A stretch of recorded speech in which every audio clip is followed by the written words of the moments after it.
Hey y'all,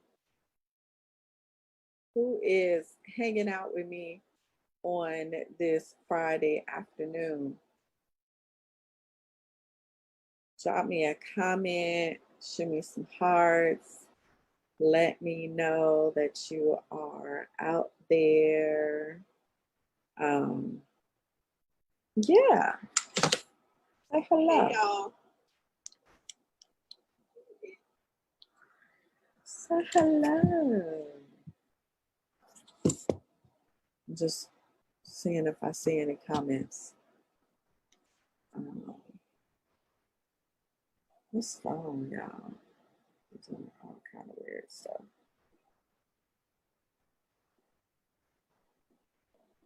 Okay. I don't know what my phone is doing. But hey, so um happy Friday. It's about to be the weekend. I'm super excited because I am going on vacation starting next week. And so I am just really looking forward to having some downtime and all that good stuff. So I hope that you have something wonderful planned for the weekend. But I was having a conversation with my friend last night and my Facebook Live show on Thursdays, and she just really got me to thinking about something we had talked about a while ago, actually, that I had talked about in this group. And so I wanted to revisit that because I think it's such an ideal time. She was sharing about the importance of giving and sowing and how that can help prepare you for times like this in the pandemic. And so um, there's a quote by civil rights activist and former president of the National Urban League that says, "It's better to be prepared for an opportunity and not have one than to have an opportunity and not be prepared." And so that got me to thinking about just this whole 2020 pandemic and a lot of things that have happened.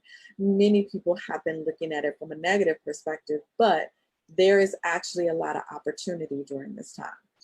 And so, the question comes up, how do we prepare for opportunity, right? And so, as I was thinking about this, the traditional things come up like building your platform, networking, perfecting your craft, making sure that you're learning something new all the time, et cetera, et cetera, et cetera, all these things, right? But what we really need to prepare is our heart. And I believe that I may have talked about this or something similar, like maybe over a year ago. But considering all the things that have transpired over the course of a full year, I thought it was fitting to revisit it. And so God has really been working on me in terms of my heart posture. And what I mean by that is the inner attitude of my heart and mind. And let me tell you, I am coming into a new awareness of some things. And what is being made clear is that in order to rise to the next level God has for us, we need to first ensure that our heart is right. Because everything, I mean, everything flows from the heart. Our emotions, our intellect, our choices, our desires, our will, everything, like all the things are connected. And so the Bible tells us that our thoughts often dictate who we become, right? And so the mind of a man reflects who he is, not just his action or his words. And that's why God examines the heart of a man, not simply his outward appearance of what he appears to be. And so the opportunities that we get or don't get could be a direct result of what's in our heart. And so we are either creating or repelling opportunities based on the inner attitude of our hearts and our mind. And so if you're wondering why something hasn't happened, you might need to check your heart posture. I'm just saying. You just might need to check your heart posture. The beginning of Proverbs 44 and 23 says, "Keep vigilant watch over your heart, because that's where life starts," right? And the rest goes on to talk about don't talk out of both sides of your mouth, avoid careless banter, white lies, gossip, watch your step, watch your eyes, keep them straight ahead, don't be distracted. And so all of these things, and if we're honest with each other, we have all probably been guilty of all of the above. And I'll be the first to raise my hand. However, the more I draw near to God, the more focused I become on what He's called me to be, and the less focused I am on getting caught up in all of those other things. And so, just to keep at the top of your mind, right, as we're chatting for these few minutes, keep vigilant watch over your heart. That's where life starts. If you don't remember anything else I'm saying, remember that. And this is so important because when the heart is heavy, it gets bogged down. It clutters the mind, it breaks the spirit. And that is why we are not prepared for opportunities. If the word says life starts in our heart, then if life is not flowing to us, it's probably because we've taken the guard down and allowed erosion to creep in. The things we're saying, the things we're watching, the music we're listening to, the people we're hanging out with. We have to recognize that the heart is the most essential organ that supplies blood and oxygen to all the rest of the parts of the body. And so when it's corrupted, everything else in the body fails. And this is why heartbreak is so devastating for us, and most time paralyzes us for a period of time where we just don't want to do anything. Like, y'all know how it is when your heart is broken. You can't eat, you can't sleep. You know, your mind keeps wandering and wondering, you know, what you did wrong or what you could have did different. You're crying, like you're doing all the things, right? All the things except all the things that will prepare you for opportunities. And so if you've ever noticed that your heart is strategically placed under the rib cage, slightly to the left of the breastbone and between your lungs, it's no wonder that it is so essential, because these are the organs that are directly responsible for breathing, right? The heart and the lungs work together to provide oxygen to the body. And we all know what happens when you don't protect the heart and when you don't protect the lungs. You will eventually die. So I want to share with you these 7 ways to protect your heart that I gleaned from an article I read before the cross. Number 1, protect everything that comes in. Everything is competing for our time these days. Everything's competing for our money. Everything's competing for our resources. Just turn on the TV or go anywhere and you'll quickly be hit with anything and everything that wants your attention. Music, sex, videos, books, language, power, money, politics, riots, pride. Those are just a few examples. And we need to use wisdom in what we allow into our hearts, because we only have a limited time each day. And so we have to be careful about what we're being influenced by, listening to, and looking at. I'm gonna drink some more water because I don't know where this little tickle is coming from.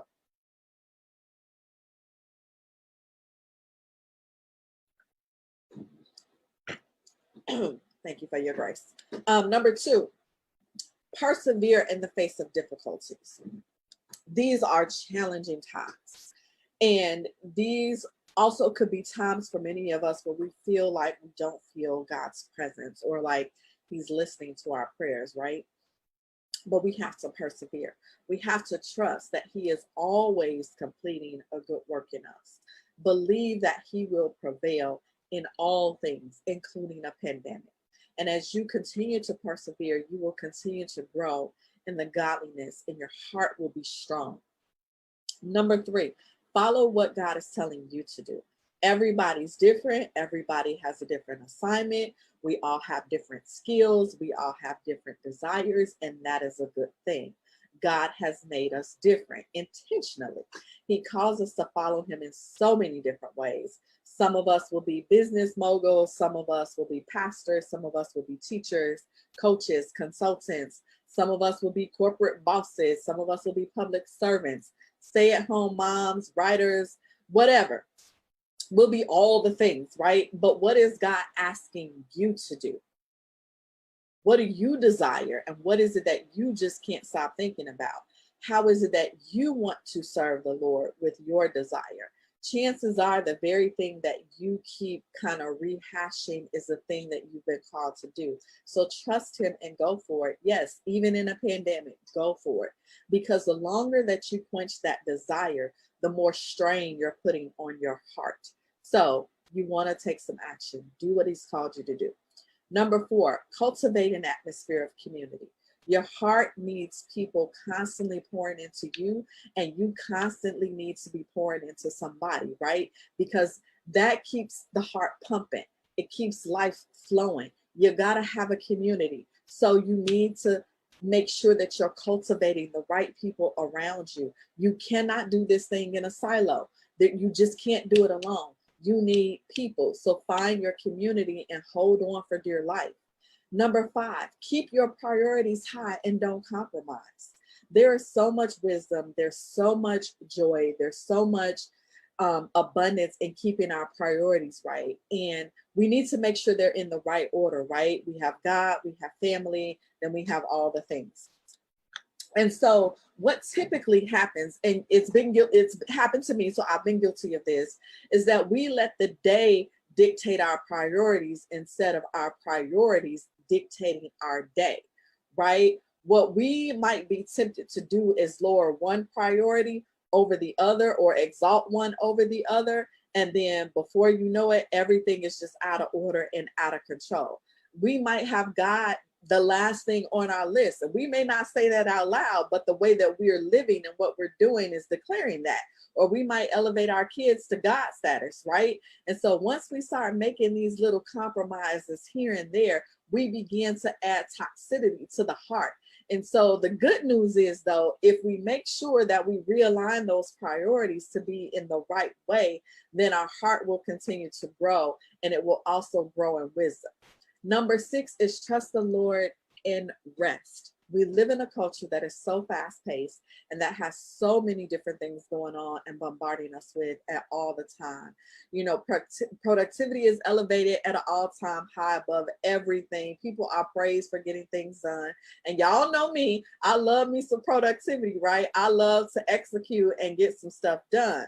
But oftentimes when we're running around crazy, we often forget that this is bad for our hearts. And we're also telling God that we don't trust him in the process. But when we rest, take some time off, sit down, get quiet, give our minds a break, we're declaring our dependency on him. We are admitting that we can't do this life thing alone, that we need him. And if you think about it, your body needs that. It needs that rest. And so whether for you you need to start observing the Sabbath, or maybe you just need to take some chill time and step away from technology. Maybe you need to take a day off, whatever that thing is for you, be encouraged to do it and just trust God and go get you some rest. Let your heart rest. Okay. That's why I'm going on vacation next week, because your girl's heart needs to rest. Her mind needs to rest. Okay. Number 7 is preach the gospel to yourself every day. And this last one sums up just about everything and couldn't be more important. The gospel isn't just a one-time thing and a ticket to heaven, y'all. That ain't what it is. We need it each and every day. Really, we need it every minute, probably. I know I probably need it every minute. But the second we take our eyes off of what God has assigned us to do, and once we take our eyes off of what he's purposed us to do and off of him, then we forget who we really are. And our hearts need to be reminded that while we still sin, we are forgiven, we are redeemed, and we are the children of God that he loves. And so what does this have to do with preparing opportunity, right? Thank you for asking. If we consistently apply these 7 tips, then God teaches us how to prepare for the opportunities he has for us. Because when we're resting, our mind can get clear. We can hear him better. When our priorities are aligned, then everything is in order. God loves order. And so we have to make sure that we're doing these things to prepare for the opportunities that he has for us so we don't miss them. There are a lot of opportunities right now. I know that this is a crisis for many, but this can be a land of opportunity for the rest of us who know and love God. And so we want to make sure that we're doing that. So again, He will show us our purpose. He will show us how to build a platform. He will show us who to build the key relationships. And these are the three significant things that we need to excel in every opportunity that he sets before us. So if the opportunities have not yet manifested, maybe we need to search our hearts. Maybe we need to cry out and say, God, know my heart. Search me, know my thoughts. Let's find out if we're truly prepared for all that he has for us, or if we just like the idea of being ready for an opportunity and don't really want to do the work. Because remember, it's better to be prepared for the opportunity and not have one than have the opportunity and not be prepared. We have a choice in the condition of our heart. We create it through our thoughts. We create it through our actions. We create it through our words. And so your challenge this week is to join me in being more intentional about your thoughts, more intentional about your actions, more intentional about your words, and see if life does not flow more freely, more abundantly, and more easily for you. Those are my tips. Thank you for sharing this Friday afternoon with me. I love you guys dearly, and I will see you